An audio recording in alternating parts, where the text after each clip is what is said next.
ಪ್ರಿಯ ವೀಕ್ಷಕರೇ, ನಿಮಗೆಲ್ಲರಿಗೂ ನನ್ನ ನಮಸ್ಕಾರ ಮತ್ತು ಸಮೃದ್ಧಿ ಬ್ಲಾಗ್ಸ್ಗೆ ನಿಮಗೆಲ್ಲರಿಗೂ ಸ್ವಾಗತ. ಇವತ್ತಿಂದು ಏನಪ್ಪ ಅಂದರೆ ಹೇರ್ ಮಾಸ್ಕನ್ನು ಇದನ್ನು ನೀವು ಹಚ್ಕೊಳ್ಳೋದ್ರಿಂದ ಏನಾಗ್ತದೆ ಅಂದರೆ ನಿಮ್ಮ ಕೂದಲು ಶೈನಿಂಗೇ ಹೊಳಿತದೆ, ತುಂಬಾ ಸ್ಮೂತ್ ಸಿಲ್ಕಿ ಥರ ಆಗ್ತದೆ. ಅಷ್ಟು ಗ್ಯಾರಂಟಿ ಕೊಡ್ತಾನೆ. ಈ ಹೇರ್ ಮಾಸ್ಕನ್ನು ನೀವು ಒಂದ್ಸರಿ ಹಚ್ಕೊಂಡು ನೋಡಿದ್ರೆ ನೀವು ಖಂಡಿತ ಇದನ್ನು ಕಂಟಿನ್ಯೂ ಮಾಡ್ತೀರಾ. ಅಷ್ಟು ಬೆಸ್ಟ್ ಹೇರ್ ಮಾಸ್ಕನ್ನು ಹೇಳ್ತೇನೆ. ಈ ರಫ್ ಇರ್ತಾವಲ್ಲ ಅಂಥವ್ರಿಗೆ ತುಂಬಾ ಚೆನ್ನಾಗಿ ಕಾಣ್ತದೆ. ಒಂಥರ ಹೊರಟಿದ್ರೆ ನೋಡೋರಿಗೆ ಚೆನ್ನಾಗಿ ಕಾಣೋಂಗಿಲ್ಲ.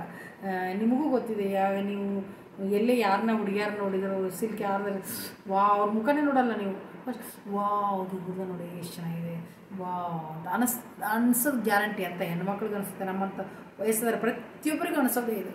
ಕೂದಲು ನೋಡಿದ ತಕ್ಷಣ ನಮ್ಮದು ಆ ಥರ ಕೂದಲು ಇರಬೇಕಾಗಿತ್ತು ಅಂತ. ಅದಕ್ಕೆ ನೀವು ಆ ಥರ ಆಗಬೇಕಂದ್ರೆ ನೀವೇ ನಿಮ್ಮ ಕೂದಲನ್ನ ಆ ಥರ ಮಾಡ್ಕೋಬೇಕು. ಏನಿಲ್ಲ, ಈ ಥರ ಮಾಸ್ಕ್ಗಳು, ಹೇರ್ ಮಾಸ್ಕ್ ಆಗಿರ್ಬೋದು, ಹೇರ್ ಸಿರಮ್ಸ್ ಆಗಿರ್ಬೋದು, ಇದನ್ನು ಮನೆಯಲ್ಲೇ ತಯಾರು ಮಾಡಿ ನೀವು ಇದನ್ನು ಮಾಡೋದ್ರಿಂದ ನಿಮ್ಮ ಹೇರ್ತ್ ಗ್ರೋ ಆಗ್ತವೆ, ಶೈನಿಂಗ್ ಆಗ್ತವೆ, ಸಿಲ್ಕಿ ಆಗ್ತವೆ, ಸ್ಮೂತ್ ಆಗ್ತವೆ, ಎಲ್ಲ ಆಗ್ತದೆ. ಆಮೇಲೆ ಡ್ಯಾಂಡ್ರಫು ಸಹ ಹೊರಟು ಹೋಗ್ತದೆ. ಅದಕ್ಕೆ ಹೇಳ್ತೀನಿ, ನೀವು ನನ್ನ ವೀಡಿಯೋಗಳು ಎಷ್ಟೊಂದು ನೀವು ನೋಡಿಲ್ಲ ಅಂದ್ರೆ ಖಂಡಿತ ಕೆಳಗೆ ಡಿಸ್ಕ್ರಿಪ್ಷನಲ್ಲಿ ಹಾಕಿರ್ತೀನಿ, ನೋಡಿರಿ. ಹೊಸಬ್ರಿಗೂ ಇಂಥವ್ರಿಗೆಲ್ಲ ತೋರಿಸ್ರಿ, ಅವರೂ ಸಹ ಇದನ್ನು ಉಪಯೋಗ ಮಾಡಲಿ.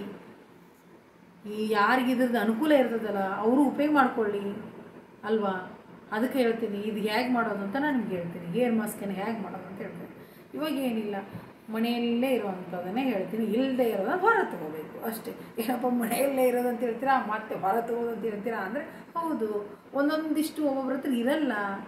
ಏನು ಮಾಡೋಕ್ಕಾಗತ್ತೆ, ಎಲ್ಲರೂ ಎಲ್ಲ ವಸ್ತು ಎಲ್ಲ ಮನೆ ಇರೋಕ್ಕಾಗಲ್ಲ. ಅದಕ್ಕೆ ಅಲ್ವಾ. ಸರಿ, ಇವಾಗ ವಿಷಯಕ್ಕೆ ಬರೋಣ. ಏನಿಲ್ಲ, ಹೇರ್ ಮಾಸ್ಕ್ ಹೇಗೆ ಮಾಡೋದಂದರೆ ಫಸ್ಟು ಒಂದು ಕಪ್ಪಲ್ಲಿ 2 ಟೀ ಸ್ಪೂನಷ್ಟು ಅಲೋವೆರಾ ಜೆಲ್ಲು. ಈ ಫ್ರೆಶ್ ನೀವು ಲೀವ್ಸಿಂದ ತೆಗಿಬೇಕಾದ್ರೆ ಇನ್ನೊಂದು ಹೇಳ್ತೀನಿ, ಅದನ್ನು ಡೈರೆಕ್ಟ್ ಹಾಗೆ ಯೂಸ್ ಮಾಡಿಬಿಡ್ರಿ. ಅದು ಯೆಲ್ಲೋ ಕಲರ್ ಭಾಗ ಇರುತ್ತಲ್ವಾ, ಅದು ಕೆಮಿಕಲ್ಲೇ ಅಂತ ಅಂದ್ಕೊಳ್ಳಿ. ಅದನ್ನು ಹಚ್ಕೊಳ್ಳೋದ್ರಿಂದ ನಮ್ಗೆ ಹಾನಿನೇ ಆಗೋದು ಹೊರತು ಅದನ್ನು ಉಪಯೋಗ ಆಗಲ್ಲ. ಅದಕ್ಕೆ ಕೆಲವು ಭಾಗ ತೆಗಿಬೇಕಾದ್ರೆ ಏನು ಮಾಡುತ್ತೆ, ಓವರ್ ನೈಟ್ ಅಥವಾ ಅಟ್ಲೀಸ್ಟ್ ಒಂದು 6 ರಿಂದ 7 ಗಂಟೆ ಅದನ್ನ ಲೀವ್ಸ್ ಕಟ್ ಮಾಡಿ ಒಂದು ಪಾತ್ರೆಯಲ್ಲಿ ನೀರು ಹಾಕಿ ಅದನ್ನು ಹಾಗೆ ಇಟ್ಟುಬಿಡಿ. ಒಂದು 7-8 ತಾಸು ಇಟ್ಟು ಅದು ಏನಾಗ್ತದಂದ್ರೆ ಅದು ಆ ನೀರಲ್ಲೇ ನಿಮಗೆ ಆ ಕೆಮಿಕಲ್ ಬಿಟ್ಟುಬಿಡ್ತದೆ. ಅಷ್ಟು ಯೆಲ್ಲೋ ಕಲರನ್ನು ಫುಲ್ ಬಿಟ್ಟುಬಿಡ್ತದೆ. ಅದು ಬಿಟ್ಟಾದ್ಮೇಲೆ ಆ ಕೆಮಿಕಲ್ ಫ್ರೀ ಆಗ್ತದೆ. ಆಮೇಲೆ ಆವಾಗ ಈ ಅಲೋವೆರಾ ಜೆಲ್ ಯೂಸ್ ಮಾಡ್ಬೋದು. ಇಲ್ಲಪ್ಪ ಇದೆಲ್ಲ ನಿಮಗೆ ಮಾಡೋಕ್ಕಾಗದೆ ಇದ್ರೆ ಫ್ರೆಶ್ ಆಗಿರೋದೇ ಅಂಗಡಿಯಲ್ಲಿ ಸಿಗ್ತದೆ ಅಲೋವೆರಾ ಜೆಲ್, ಒಳ್ಳೆ ಬ್ರ್ಯಾಂಡ್ದು, ಒಳ್ಳೆ ಗುಡ್ ಕಂಪ್ನಿದು ತೆಗೆದುಕೊಂಬಂದು ಇದನ್ನೇ ಯೂಸ್ ಮಾಡ್ಬೋದು ನೀವು ಅಷ್ಟೇ. ಏನಿಲ್ಲ, ಒಂದು ಕಪ್ಪಲ್ಲಿ ಒಂದು 2 ಟೀ ಸ್ಪೂನಷ್ಟು ಅಲೋವೆರಾ ಜೆಲ್ ಹಾಕ್ಕೊಳ್ಳಿ. ಇದಕ್ಕೆ ಏನು ಹಾಕಬೇಕಪ್ಪ, ಅಲೋವೆರಾ ಜೆಲ್ ಒಂದೇ ಅಲ್ಲ, ಒಂದು 2 ಟೀ ಸ್ಪೂನಷ್ಟು ಗಟ್ಟಿಯಾದ ಮೊಸರು, 1 ಟೀ ಸ್ಪೂನಷ್ಟು ಕೋಕೋನಟ್ ಆಯಿಲು, ಇವು 3 ಹಾಕ್ಕೋಬೇಕು. ಇದ್ರ ಜೊತೆ ಇನ್ನೂ ಒಂದು ಹೇಳ್ತೀನಿ, ಅದೇನು ಗೊತ್ತಾ, ನಾನು ಯಾವಾಗಲೂ ಹೇಳ್ತೀನಿ, ಎಷ್ಟೊಂದು ವಿಡಿಯೋಗಳಲ್ಲೇ ತಿಳಿಸಿದ್ದೀನಿ, ಅಗಸೆ ಬೀಜ ಒಮೆಗಾ ಜಾಸ್ತಿ ಇದೆ. ನಮ್ಮ ಕೂದಲು ತುಂಬಾ ಹೆಲ್ತಿ ಆಗ್ತದೆ, ಸಿಲ್ಕಿ ಆಗ್ತದೆ, ಸ್ಟ್ರಾಂಗ್ ಆಗ್ತವೆ ಅಗಸೆಯನ್ನು ಯೂಸ್ ಮಾಡೋದ್ರಿಂದ. ಅಗಸೆನ 1 ಟೀ ಸ್ಪೂನ್ ಏನು ಮಾಡಬೇಕು, ನೀರಲ್ಲಿ ಹಾಕಿ ಬಾಯ್ಲ್ ಮಾಡ್ಕೊಂಬಿಡಿ. ಬಾಯ್ಲ್ ಮಾಡಿಕೊಂಡು ನಿಮ್ಗೆ ಎಷ್ಟೋ ಸರಿ ಹೇಳಿದ್ದೀನಿ, ಅಗಸೆಯನ್ನು ಫಿಲ್ಟ್ರ್ ಮಾಡ್ಬೇಕಾದ್ರೆ ಬಿಸಿ ಇರುವಾಗ ಫಿಲ್ಟ್ರ್ ಮಾಡಿ. ತಣ್ಣಗಾದ್ಮೇಲೆ ಫಿಲ್ಟ್ರ್ ಮಾಡೋಕೆ ಆಗೋದಿಲ್ಲ ಅಂತಲ್ಲ, ಆಗುತ್ತೆ. ಏನಾಗ್ತದೆ ಅಂದರೆ ನೀವು ಫಿಲ್ಟ್ರ್ ಮಾಡ್ತಾ ಇರ್ತಿಲ್ಲ, ಅದು ಒಂಥರ ಲೋಳೆ ಇರುತ್ತಲ್ಲ, ಅದು ಸರಿಯಾಗಿ ಬೇಗ ಬರಲ್ಲ. ತುಂಬಾ ಅದಕ್ಕೆ ಹಾರ್ಡ್ ವರ್ಕ್ ಮಾಡ್ಬೇಕಾಗ್ತದೆ. ಬಿಸಿ ಇರುವಾಗಾದರೆ 1 ಸೆಕೆಂಡಲ್ಲೇ ನಿಮ್ಗೆ ಹಿಂಗಂದರೆ ಸಾಕು, ಆ ಲೋಳೆ ಸಪ್ರೇಟ್ ಆಗಿಬಿಡ್ತದೆ. ಅದಕ್ಕೆ ಹೇಳ್ತೀನಿ, ಆ ಲೋಳೆನ ಸಪ್ರೇಟ್ ಮಾಡ್ಕೊಂಬಿಡಿ. ಸಪ್ರೇಟ್ ಮಾಡ್ಕೊಂಡಾದಮೇಲೆ ಅದನ್ನು ಇದು ಮೊಸರು, aloe vera gel, coconut oil mix ಮಾಡಿ ಇಟ್ಟಿರ್ತಾರಲ್ಲ, ಅದಕ್ಕೆ ಇದನ್ನು ಹಾಕ್ಕೊಂಬಿಟ್ಟು ನೀಟಾಗಿ ಕಲಿಸ್ಕೊಂಡು ತಣ್ಣಗಾದ್ಮೇಲೆ ಇದು ಅಲೋವೆರಾ ಜೆಲ್ ತೆಗೀತಿರಲ್ಲ, ಹಾಟ್ ಇರುವಾಗ ತೆಗಿ ಅಂದಿದ್ದೀನಿ. ಆದರೆ ಮೊಸರಿಗೆ ಆ್ಯಡ್ ಮಾಡ್ಬೇಕಾದ್ರೆ ಅದು ಬಿಸಿ ಇರಬಾರ್ದು, ತಣ್ಣಗೆ ಮಾಡ್ಕೊಳ್ಳಿ. ಅಗಸೆ ಬೀಜದ ಜೆಲ್ಲು ತಣ್ಣಗಾದ್ಮೇಲೆ ಈ ಮೊಸರಿನ ಜೊತೆಗೆ ಆ್ಯಡ್ ಮಾಡ್ಕೊಂಡು ನೀಟಾಗಿ ಮಿಕ್ಸ್ ಮಾಡ್ಕೊಂಡಾದ್ಮೇಲೆ ನೀವು ಫುಲ್ ಹೇರ್ಸಿಗೆ ಈ ಥರ ನೀಟಾಗಿ ಹಚ್ಕೋಬೇಕು. ಫುಲ್ ಕೂದಲಿಕ್ಕೆಲ್ಲ ನೀವು ಬರೀ ಸುಮ್ಮನೆ ಮೇಲೆ ಹಚ್ಕೋಬೇಡಿ. ಯಾಕಂದರೆ ನಿಮ್ಮ ಕೂದಲು ಸ್ಮೂತ್ ಆಗ್ಬೇಕು ತಾನೇ. ಸ್ಮೂತ್ ಆಗ್ಬೇಕಾದ್ರೆ ಫುಲ್ ಕೆಳವರೆಗೂ ಹಚ್ಕೋಬೇಕು. ಹಾಗಂತ ಬರೀ ಕೆಳವರೆಗೆ ಹಚ್ಕೊಂಬಿಟ್ಟು ರೂಟ್ಗೆ ಹಚ್ಕೊಳ್ಳೋದೇ ಇದ್ರೂ ಉಪಯೋಗ ಇಲ್ಲ. ಕೂದಲು ನಿಮಗೆ ಸ್ಟ್ರಾಂಗು ಆಗಬೇಕಲ್ವಾ, ಟಾನಿಕ್ ಕೊಟ್ಟಂಗೆ ಆಗ್ಬೇಕು ತಾನೇ ಕೂದಲಕ್ಕೆ. ಅದಕ್ಕೆ ಫುಲ್ ರೂಟಿಗೆ ಹಚ್ಕೋಬೇಕಾಗ್ತದೆ. ಹೀಗಾಗಿ ಫುಲ್ ರೂಟ್ಗೆ ಇದಕ್ಕೆಲ್ಲಕ್ಕೂ ನೀಟಾಗಿ ಅಪ್ಲೈ ಮಾಡ್ಕೊಂಡು 1 ಅವರ್ ಬಿಟ್ಟು ನೀವು ತೆಗೆದುಕೊಳ್ಳಿ.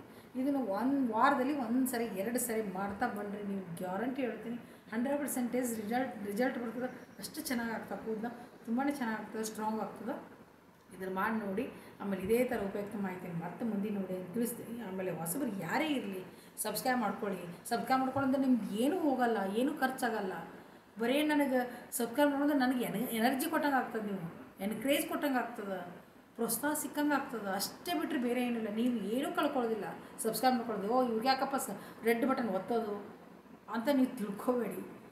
ರೆಡ್ ಬಟನ್ ಹೊಡೆದ್ರೆ ನೀವು ಏನೂ ಕಳ್ಕೊಳ್ಳೋದಿಲ್ಲ. ಆದರೆ ನನಗೆ ಪ್ರೋತ್ಸಾಹ ಸಿಗುತ್ತೆ. ಪ್ರೋತ್ಸಾಹ ಸಿಗೋದ್ರಿಂದ ನನಗೂ ಒಂಥರ ಎನ್ಕರೇಜ್ ಸಿಕ್ತು ಅಂದರೆ ಏನಾಗ್ತದೆ ಅಂದರೆ ಇನ್ನೂ ಈ ಥರ ಮಾಡಬೇಕು ವೀಕ್ಷಕರಿಗೆ ಅಂತ ಖುಷಿ ಆಗ್ತದೆ. ಅದಕ್ಕೆ ಹೇಳ್ತೇನೆ ಅಷ್ಟೇ, ನೀವೇನೂ ಕಳ್ಕೊಳ್ಳೋದಿಲ್ಲ. ಆಮೇಲೆ ನನಗೆ ಪ್ರೋತ್ಸಾಹ ಕೊಡ್ತಿರಲ್ಲ, ಇದೊಂದು ನಿಮ್ಮಿಂದ ಮಾಡೋ ಒಂದು ನನಗೆ ಹೆಲ್ಪು ಅಂತ ನಾನು ತಿಳ್ಕೊಂಡು, ನಾನು ನಿಮಗೆ ಈ ವಿಷಯ ಹೇಳಿ ನಿಮಗೆ ಹೆಲ್ಪ್ ಮಾಡ್ತಾಯಿದ್ದೀನಿಲ್ಲ, ನೀವು ಇಂಡೈರೆಕ್ಟಾಗಿ ನಾನು ಸಬ್ಸ್ಕ್ರೈಬ್ ಮಾಡ್ಕೊಳ್ಳೋದು ಅದು ಒಂದು ನನಗೊಂಥರ ಹೆಲ್ಪೇ. ಹೆಂಗೆ ಹೇಳಪ್ಪ ಅಂದ್ರೆ ನೀವು ದುಡ್ಡು ಕೊಡೋದು ದುಡ್ಡು ಅದರಿಂದ ಬರಲ್ಲ, ಆದರೆ ನನಗೆ ಬರೋದೇನು ನೀವು ಎನ್ಕರೇಜ್ ಕೊಡ್ತಿಲ್ಲ, ಅದು ಒಂದು ನನಗೆ ಹೆಲ್ಪೇ ಅಲ್ವಾ. ಅದಕ್ಕೆ ಹೇಳೋದು ಉತ್ಸಾಹ ಸಿಗುತ್ತದೆ. ಇನ್ನೂ ಒಳ್ಳೊಳ್ಳೆ ರೆಮಿಡಿನ ನಿಮ್ಗೆ ತಿಳಿಸ್ತಾ ಬರ್ತಾ ಇರ್ತೀನಿ. ಅದಕ್ಕಾಗಿ ಹೇಳ್ತೀನಿ ಅಷ್ಟೇ, ಬೇರೆ ಏನು ಉದ್ದೇಶನೇ ಇಲ್ಲ. ಪದೇ ಪದೇ ಏನಪ್ಪ ಅವರು ಸಬ್ಸ್ಕ್ರೈಬ್ ಮಾಡ್ಕೊ ಅಂತ ಹೇಳ್ತಾ ಇದ್ರಂತ ದಯವಿಟ್ಟು ಬೇಜಾರು ಮಾಡ್ಕೋಬೇಡಿ ವೀಕ್ಷಕರೇ. ಈಗ ನನ್ನ ಎಷ್ಟೊಂದು ಜನ ಸಬ್ಸ್ಕ್ರೈಬ್ ಮಾಡ್ಕೊಂಡಿರೋ ಒಂದು ದೊಡ್ಡ ಫ್ಯಾಮಿಲಿ ಆಗಿದೆ. ಆ ಫ್ಯಾಮ್ಲಿಯಲ್ಲಿ ನೀವು ಬಂದು ಸೇರಿಕೊಳ್ಳಿ ಅಷ್ಟೇ. ನಾನು ಇಂಥ ಉಪಯುಕ್ತ ಮಾಹಿತಿಯನ್ನು ಕೊಡ್ತಾ ಇರ್ತೀನಿಲ್ಲ, ನೀವು ಅದನ್ನು ಉಪಯೋಗ ಮಾಡ್ಕೊಳ್ಳಿ ಅಷ್ಟೇ. ಅದು ಬಿಟ್ಟರೆ ಬೇರೆ ಇನ್ನೇನಿಲ್ಲ. ಇದೇ ಥರ ಉಪಯುಕ್ತ ಮಾಹಿತಿಯನ್ನು ಮತ್ತೆ ನಾನು ತಿಳಿಸ್ತೀನಿ. ಈ ವಿಡಿಯೋ ಇಷ್ಟವಾದರೆ ಮರೆಯದೆ ಲೈಕ್ ಮಾಡೋದು ಮರಿಬೇಡಿ. ದಯವಿಟ್ಟು ಮರಿಬೇಡಿ. ಈ ವಿಡಿಯೋದಿಂದ ಮುಕ್ತಾಯ ಮಾಡ್ತಾ ಮತ್ತೆ ಮುಂದಿನ ವಿಡಿಯೋ ನಿಮಗೆ ಭೇಟಿಯಾಗೋಣ. ನಿಮಗೆಲ್ಲರಿಗೂ ನನ್ನ ಧನ್ಯವಾದಗಳು.